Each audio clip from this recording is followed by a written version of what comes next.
If you look at the most successful people in the world, and I'm talking about, just doing something great that they are good at and that they want to do, they're all committed. You can't say that any of them aren't committed. I think about a basketball player by the name of Michael Jordan. Some of you may know him. One of the most committed people on the planet.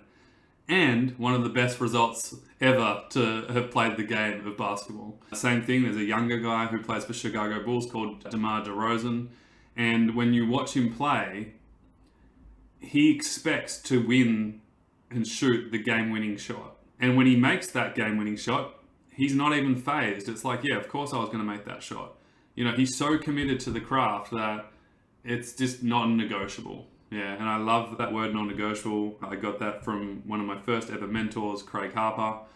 And Craig Harper said, well, what's your non-negotiables? What are you committed to that's just non-negotiable? And what that means is, I am going to do this regardless of how I feel. I'm going to do this regardless if I'm feeling motivated. I'm going to do this regardless if the sun's up or the sun's down. I'm going to do this. This is non-negotiable. Now, in a healthy way, a non-negotiable might be honoring your boundaries. It might be, eating clean food and making sure that you're eating every 2, 3, or 4 hours, depending on what you need. And you're having combined solid meals with good protein and complex carbohydrates. All right, you're committed to that. It's a non-negotiable.